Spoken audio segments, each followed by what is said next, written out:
அந்த நன்மையை தருகின்றார் என்று பெருமானார் ஸல்லல்லாஹு அலைஹி வஸல்லம் அவங்க சொல்லி இருக்க, இன்னைக்கு நம்ம மூட பழக்கம் என்ன? கடன் கொடுக்க மாட்டப்பா, நீ தரமாட்ட அல்லது வராது, ஏன் மனசு வருத்தம் அப்படின்னு ஸ்ட்ரைட்டா சொல்லிட்டு போயிட வேண்டியது தானே. இன்னைக்குதான் சம்பளம் வாங்கிட்டு வந்திருக்கேன், முத நீ கடன் கேட்கிறியா, என்னப்பா தத்திரியை முடிச்ச பேசுற அப்படின்னு ஏன் மார்க்கத்தை சார்ந்து அதை நீ சொல்லுகின்றாய். அதே போன்று சமையல் செய்வாங்கல்ல, அதுல என்ன அப்படின்னாக்க பட்டியல் போடும்போது வீட்டுல சாப்பாடுக்காண்டி பண்டாரியை கூப்பிட்டு போடும்போது முதல்ல மஞ்சள்ல இருந்து எழுத ஆரம்பிப்பான். ஏன்பா மஞ்சள்ல இருந்து எழுதுற? மங்களகரமா இருக்கட்டும். அதுல என்ன மஞ்சள்ல இருந்து எழுதுனாக்க மங்களகரமா இருக்குமா அந்த நிகழ்ச்சி? அது இல்லப்பா, அல்லாஹ்விடத்தில் 2 ரக்காத் தொழுது விட்டு, அல்லாஹ் எனது வீட்டில் சுப காரியம் நடக்க வேண்டும், அல்லாஹ் நீயே அதற்கு சக்தி வாய்ந்தவனாக இருக்கின்றாய், ஆகையினால் நீ அதை நிறைவேற்றி தா அல்லாஹ், உன்னை தவிர யாருக்கும் அந்த சக்தி இல்லை அல்லாஹ் என்று அல்லாஹ்விடத்தில் கேட்கக்கூடிய வரைமுறையை வகுக்கப்பட்ட நாம் எதுல நம்பிக்கை? முதல்ல லிஸ்ட் போடும்போது 3 போடுவான் அவன், ஊ அப்படின்னு போடுற மாதிரி, நம்மால 7 8 6 அப்படின்னு போடுற மாதிரி. அதே மாதிரி என்னடாக்க மஞ்சள் அப்படின்னு எழுதி அப்புறம் ஜீரகம், புளி, மிளகா, கருகு, வெந்தயம் அப்படின்னு எழுதுவாரு. ஏன்பா முதல்ல எழுதுன? மங்களகரமாக இருக்கட்டும், மஞ்சள் மங்களகரமா. எங்கு சென்று விட்டது மாட்டார்களுடைய செயல்பாட்டை.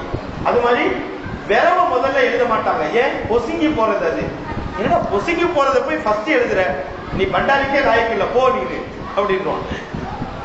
எவ்வளவு பெரிய மூட நம்பிக்கை! இப்படிப்பட்ட செயல்பாடுகளில் ஈடுபட்டுக் கொண்டிருக்கக்கூடிய நாம், நமது மார்க்கம் இந்த அளவிற்கு நம்மை சொல்லுகின்றதா என்று சொன்னால் நிச்சயமாக அந்த விஷயத்தில் நாம் கவனம் செய்ய வேண்டும். இன்னொரு விஷயம் என்ன தெரியுமா? வேடிக்கையான விஷயம், கல்யாணம் முடிப்பான்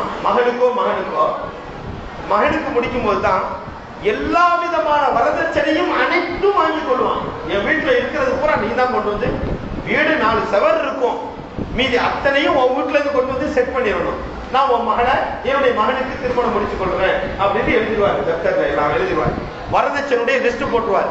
இன்னது தரணும், இவ்வளவு தரணும், 200 பவுன் தரணும், இத்தனை லட்சம் தந்துடணும், இவ்வளவு சீர்வரிசை தந்துடணும், கட்டிலேற பவுன், மைத்துனர் பவுன் அப்படின்னு ஊருக்கு ஏற்றவாறு பழக்கத்திற்கு ஏற்றவாறு பெரிய வரதட்சணையுடைய லிஸ்டே இருக்குமா. இதுல ஒன்னே ஒண்ணு எழுத மாட்டான். என்ன? விளக்குமாறு எழுத மாட்டான். உண்மையான விஷயம். ஏன்னாக்க சாதாரணமா அது விளையாட்டா கூட எடுத்துருக்க கொள்ளக்கூடாது.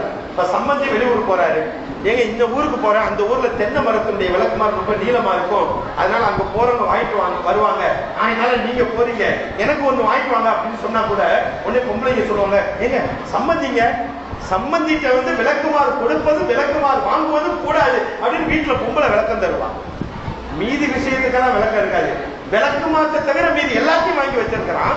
இவன் வீட்டுல இருக்கிறது கூட எல்லாம் வரதட்சணையால் வந்தது. அவனுடைய வயிற்றில் அடித்து பெறப்பட்ட பொருள் என்பதை மறந்துவிட்டு விளக்கு மாத்திரதான் சகுனம் வந்துருச்சு. எதுல சகுனம் வந்துருச்சு? விளக்கு மாத்திர சகுனம் வந்துருச்சு. இந்த விளக்கு மாற்றை வாங்கி வைப்பதினால் நமக்கு முசீபத்து வந்துருச்சுன்னு அதை மட்டும் வேணாங்கிறது. ஏன்? மீதி விஷயத்துல முசீபத்து இல்லையோ? பெண்ணை நீ திருமணம் முடிக்கும் பொழுது அவனுக்கு பொற்குவியலையே நீ கொடுத்தாலும் சரி, அதை கொடுக்க வேண்டும் என்று சொன்னால் நீ கொடுத்து திருமணம் முடி என்று அல்லாஹ் குர்ஆனிலே சொல்லும் பொழுது எல்லாத்தையும் வரதட்சணையா லிஸ்ட் போட்டு வாங்கிவிட்டு விளக்குமாறுல மட்டும் முசீபத்து இருக்குதுன்னு சொல்ற யார பைத்தியக்காரன தரமாக்குறது? அப்ப எங்கிருந்து வந்த இந்த மூட பழக்கம்? யார் ஏற்படுத்தி வைத்தது? இஸ்லாத்திற்கும் இதற்கும் என்ன சம்பந்தம்? இதே போன்று பட்டியல் இட்டுக்கிட்டே போகலாம். செல்வம் கொடிக்கணும் அப்படின்றாக்க சுபஹானல்லாஹ். காக்கா எச்சம் போட்டுச்சுன்னா செல்வம் கொடிக்குதான், கையில அரிப்பு எடுத்துச்சுன்னா காசு வர்ற மாதிரி இருக்குமா, அது மாதிரி வீட்டுல வந்து பட்டுப்பூச்சி பறந்துருச்சுன்னா அது மாதிரி கண்ணு துடிக்குதா, கருணாக்கு இருக்கா, சிங்கப்பல் இருக்கா, இதெல்லாம் ராசி ஒரு கணக்கு. அதுக்கு தகுந்த மாதிரி என்ன டெய்லி சில முசீபத்துகள் இருக்கின்றது. ஈமான் கொண்ட முசீபத்துகள் நேரா போய் தமிழ் முரசை வாங்குவான், பிரிப்பான், ராசி பலன் எங்க இருக்குன்னு பார்ப்பான். ஊர்ல இருந்தா தினத்தந்தி தினமலர் வாங்குவான், ராசி பலன் எங்க இருக்குன்னு பார்ப்பான். அல்லது காலண்டரை போய் பார்ப்பான், இன்னைக்கு என்ன ராசி, நமக்கு கடக ராசியா, மிதுன ராசியா, கும்ப ராசியா, என்ன ராசி அப்படின்னு சொல்லி பார்ப்பான். சரி, இந்த ராசினாக்க இது கூடு இது கூடாது, நேரம் அது மாதிரியே போய் அமல் செய்வான். லா ஹவுல வலா குவத்த இல்லா பில்லாஹ். அல்லாஹ்வுடைய தூதரும் வன்மையாக கண்டிக்கக்கூடிய ஒரு செயல் இது. மாற்றாருடைய செயல்பாட்டிற்கு ஒப்பானது. எந்த விதத்திலும் மார்க்கம் அங்கீகரிக்க முடியாதது, அல்லாஹ்வோ அல்லாஹ்வுடைய தூதரோ சொல்லாத ஒன்று. எங்கிருந்து வந்தது? நாம் பூமியில் அளப்பெரிய ஒரு பொக்கிஷத்தை, ஈமான் என்று சொல்லக்கூடிய நிகரில்லாத ஒரு அருட்கொடையை பெற்றுக் கொண்டனா இவ்வளவு கீழ்த்தரமான செயல்பாட்டில் இறங்குவதற்கு யார் நமக்கு துணிச்சல் தந்தது? எங்க ஈமானை கொண்டு போய் அடகு வைக்கிறோம்? என்ன நல்லது கெட்டது